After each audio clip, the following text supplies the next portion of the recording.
ఒక ఉద్యోగిగా రాజ్యాంగబద్ధంగా నీకు ఒక పదవి దొరికినప్పుడు, ఆ పదవికి తగిన న్యాయం ప్రజల కోసం చేయాలి, సమాజం కోసం చేయాలి. అలా కాకుండా వ్యక్తిగత స్వార్థంతో పనిచేస్తే, నువ్వు ఒక పార్టీ కార్యకర్తలా పనిచేస్తే, తర్వాత చివరికి ఆ కార్యకర్తలాగానే మిగిలిపోతావు. అప్పుడు నీకు విలువ ఉండదు. అధికారంలో ఉన్నప్పుడు నేను విమర్శించొచ్చు, తిట్టొచ్చు ఎవరైనా. తిడితే వాళ్ళ మీద కేసు పెట్టే అధికారం ఉంటుంది. అదే నువ్వు ఓ పార్టీ కార్యకర్తగా మారిపోతే నువ్వెంత అన్నట్టు చులకనగా చూస్తారు.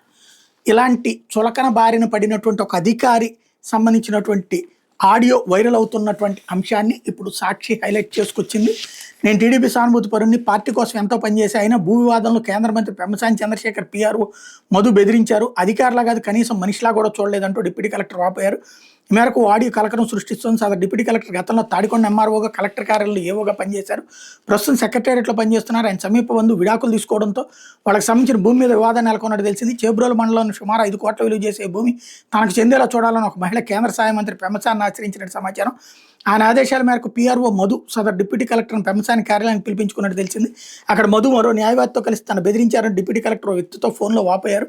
నేను 5 ఏళ్ళు తాడికొండ ఎంఆర్ఓగా, 2 ఏళ్ళు పెదకాకాని, 1.5 ఏళ్ళు వెనుకొండ ఎంఆర్ఓగా పనిచేశా. తాడికొండలో ఉన్న టీడీపీ యంత్రాంగం మొత్తానికి నేను తెలుసు.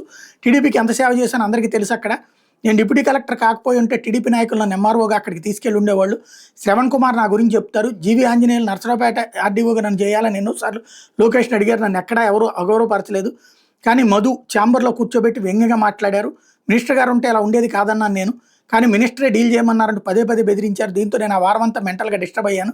నా హోదాకు కూడా గౌరవం ఇవ్వకపోగా కనీసం మనిషిలాగా కూడా చూడలేదంటూ డిప్యూటీ కలెక్టర్ ఆవేదన వ్యక్తం చేశారు. వాస్తవానికి ఈ ఘటన జరిగి చాలా రోజులైంది. కానీ డిప్యూటీ కలెక్టర్ ఆడియో తాజాగా వైరల్ కావడం అన్నటువంటిది స్థానికంగా కలకలం రేగింది.